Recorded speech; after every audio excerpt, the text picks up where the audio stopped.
नमस्कार दोस्तों, मैं हूं ममता तिवारी और आप सभी का स्वागत करती हूं मेरे चैनल ममताज वे में।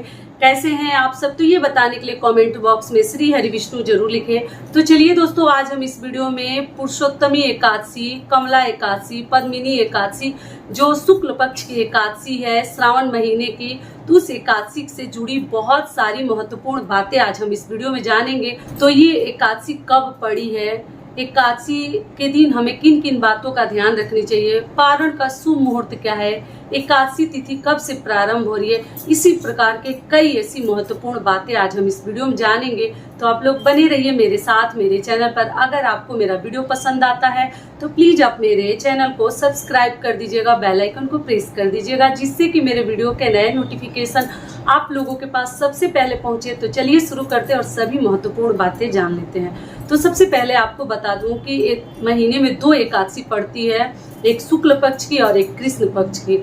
लेकिन अधिकतर लोग शुक्ल पक्ष वाले ही एकादशी रखते हैं, कृष्ण पक्ष वाले बहुत कम लोग रखते हैं। शुक्ल पक्ष के मुझे लग रहा है बहुत सारे लोग रखते हैं। तो ये पुरुषोत्तमी एकादशी अधिक मास में पड़ा है, सावन में अधिक मास में। तो आपको मालूम है विष्णु भगवान की तो हर एकादशी में हम पूजा पाठ करते ही हैं, और ये महीना ही चल रहा है पुरुषोत्तम माह। एकादशी का महत्व और अधिक बढ़ गया है इस माह में पढ़ने की वजह से। तो आपको जरूर रखनी चाहिए। जो ही रखते हैं, जो ही भक्त हैं, एकादशी का व्रत हमेशा से करते हैं, तो वो तो जरूर करेंगे। तो देखिए, एकादशी तिथि का यही नियम है कि आप एकादशी 3 दिवसीय ये व्रत है। 10वीं तिथि से ही इसके नियम कानून जो है शुरू हो जाते हैं। बहुत सारे नियमों का पालन हमें करना पड़ता है। तो आप क्या कीजिएगा कि आप एक दिन पहले ही हमें बाल धोकर स्नान करके तैयार हो जानी चाहिए और लहसुन प्याज का त्याग कर देनी चाहिए 10वीं के दिन ही। ठीक है, 10वीं तिथि के दिन शुक्रवार पड़ा है, आप उस दिन बाल वगैरह धोकर स्नान कर लीजिए, क्योंकि शनिवार के दिन एकादशी पड़ा है 29 जुलाई को। ठीक है, तो 29 जुलाई के लिए आप लोग पहले से ही तैयारी कर ले। अब बिना लहसुन प्याज वाले भोजन का सेवन करें। और जो रोटी खाना चाहते हैं, देखिए नियम तो है 10वीं से ही रोटी ही खानी चाहिए, चावल का सेवन नहीं करनी चाहिए। लेकिन आप अपने हिसाब से देख लीजिएगा आप व्रत किस प्रकार से रखते हैं, तो उस प्रकार से आप लोग रखिएगा जिसमें आपसे हो सकता है आराम से कर सकते हैं। अपने शारीरिक क्षमता को देखते हुए कीजिएगा। तो आप जो है 28 तारीख को ही अच्छे से 10वीं के दिन तैयार हो जाइए, और 29 के दिन आपको व्रत रखनी है, शनिवार के दिन। और व्रत के दिन आपको क्या करनी है कि आप जो है एक तो ये व्रत जो है ना फलाहारी रखना चाहिए, भोजन नहीं करनी चाहिए। एकादशी का व्रत केवल फल फलाहार पे ही रखते हैं। चाय पानी आप कर सकते हैं, आप मूंगफली खा सकते हैं, आप कोई भी फल खा सकते हैं, चाय पी सकते हैं, यही सब कार्य करते हैं, और पानी भी पी सकते हैं। और उस दिन कभी अनाज का दान न करें, आप वस्त्र का, बर्तन का, फल का दान कर सकते हैं, जल का, यही सब दान एकादशी के दिन किया जाता है। और एकादशी के दिन हमें सोनी भी नहीं चाहिए। मैं बहुत सारे वीडियोज में आप लोगों को बताती हूँ, तो फिर एक बार याद दिला दे रही हूँ। आप तुलसी पत्र पहले ही तोड़कर रख लीजिएगा शुक्रवार के दिन, शनिवार को मत तोड़िएगा। एकादशी के दिन तुलसी जी को हम जल भी नहीं देते हैं, और जो है हम उनका पत्र भी नहीं तोड़ते हैं। तो आप जो है पहले ही तोड़ कर रख लीजिएगा और अपने पल्लू में बांध कर रख लीजिएगा। अगर नींद आती है तब आप सो सकते हैं। क्लियर हो गया। अगली चीज आपको क्या ध्यान रखनी है कि एकादशी के, चलिए अब नियम विधि जान लेते हैं। तो सुबह सवेरे आप उठ जाइए समय से, और उठकर अपना स्नान ध्यान करके पीला वस्त्र धारण करें, क्योंकि उस दिन जो है एकादशी है, विष्णु भगवान का दिन है। और जो शनि देव की पूजा करते हैं पीपल वृक्ष की, तो आप अपना पीपल वृक्ष की भी पूजा करके आ सकते हैं। और साफ स्वच्छ वस्त्र धारण करके भगवान को भी पीले आसन पे बैठाएं, पीला वस्त्र ओढ़ाएं, पीले चीजों का भोग लगाएं, पीला पुष्प उनको अर्पित करें। यही सब कार्य एकादशी के दिन किया जाता है। ठीक है। और अगली चीज क्या है कि आप एकादशी के दिन विष्णु भगवान को जो भी भोग लगाते हैं, उसमें पंचामृत का भोग आप एकादशी के दिन लगा सकते हैं। अगर नहीं लगाते हैं, कोई भी चीज आप मेवा मिश्री मिठाई का लगाते हैं, तो उसमें तुलसी पत्र पक्का डाल दीजिएगा, क्योंकि बिना तुलसी पत्र का विष्णु भगवान का कोई भी भोग जो है अधूरा माना जाता है, पूरा नहीं होता है। तो आप लोग इस प्रकार के कार्य कर लीजिएगा, पहले ही तोड़कर रख लीजिएगा। ये भी क्लियर हो गया। अब चलिए आगे जान लेते हैं। तो हमें सोनी नहीं है, दिन भर आप देख लीजिए आपको क्या करनी है। कोई भी पुस्तक पढ़ सकते हैं, या ओम नमो भगवती वासुदेवाय मंत्र का भी जाप कर सकते हैं। आरती कर लीजिएगा पूजा के बाद, क्योंकि बिना आरती का हमारा पूजा जो है संपूर्ण नहीं माना जाता। तो यही सब कार्य हमें एकादशी के दिन करने। किसी की बुराई और चुगली वगैरह ना करें, क्योंकि ये जो व्रत है ना केवल खुद के लिए किया जाता है, किसी बेटा बहू बेटी के लिए नहीं किया जाता है। अपनी अगले जन्म के लिए एकादशी ही एक ऐसा व्रत है कि जो हमारे जीवन के लिए है। जो भी हम पाप या धरती पे हमारे द्वारा हो जाता है उन पापों को कटित करता है एकादशी व्रत। थोड़ा सा तो कम होता ही है एकादशी का व्रत रखने से, ठीक है। तो ये सब कार्य आपको एकादशी के दिन करने हैं। द्वादशी के दिन क्या ध्यान रखना है, सूर्य उदय से पहले उठ जाइए। आप लोग दातुन और ब्रश का ध्यान रखिएगा, मैं पहले ही बता चुकी हूँ। एकादशी के दिन भी नया ही ब्रश करें या दातुन करें, कई लोग नहीं करते हैं, तो ठीक है आप देख लीजिए किस प्रकार से आप दांत साफ करना चाहते हैं वैसे कर ले, लेकिन जूठा ब्रश मुख में मत डालिएगा। एकादशी के दिन बहुत सारे लोग दातुन नहीं करते हैं, हर घर की मान्यता थोड़ा अलग है, देख लीजिएगा। तो द्वादशी के दिन आप उठ के दातुन या ब्रश न्यू कीजिएगा, न्यू ब्रश से, पुराना नहीं। और आप जो है कुछ भी दान कर, पहले पूजा कर लीजिए, सूर्य देव को जल दे लीजिए। आप अपने मंदिर में पूजा पाठ कर लीजिए और पूजा पाठ करके सूर्य देव को आप जल दे सकते हैं उस दिन।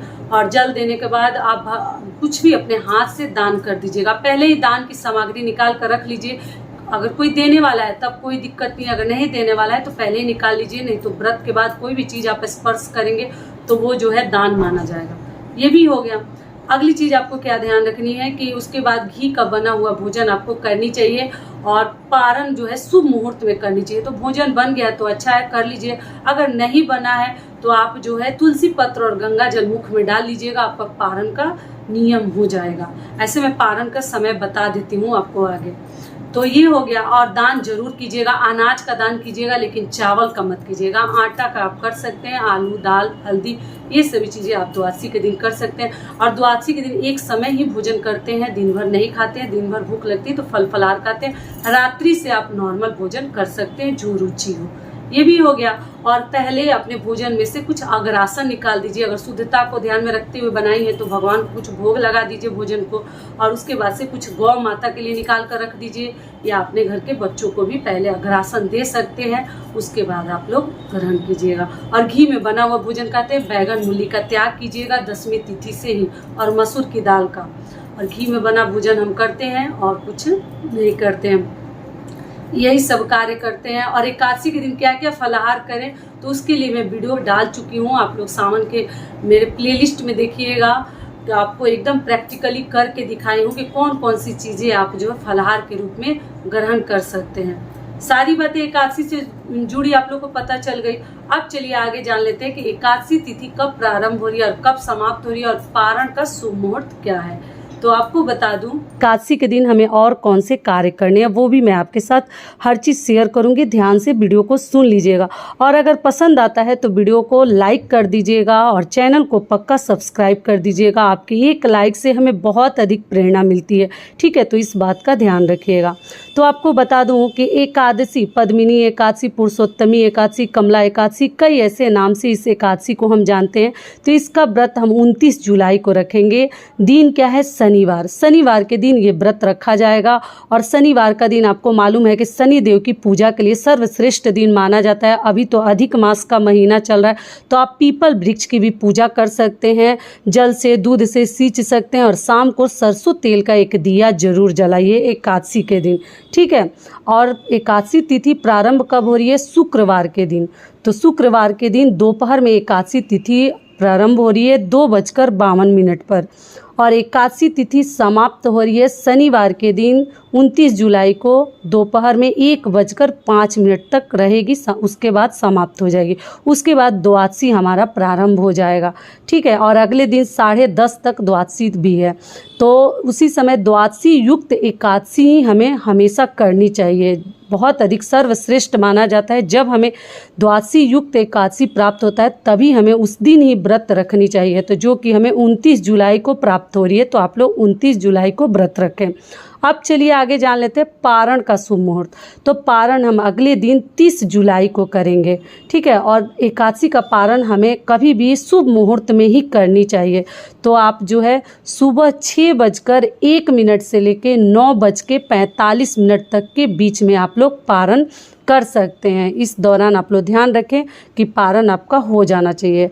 अगर नहीं होता है तो गंगा जल और तुलसी पत्र मुख में डाल लीजिएगा, पारण का नियम हो जाएगा। लेकिन पीपल वृक्ष की पूजा करना अधिक मास में एकादशी के दिन आप लोग ना भूलें, ना दीपक जलाना भूलें। ये कार्य पक्का कीजिएगा अगर आप व्रत रखे हैं तब।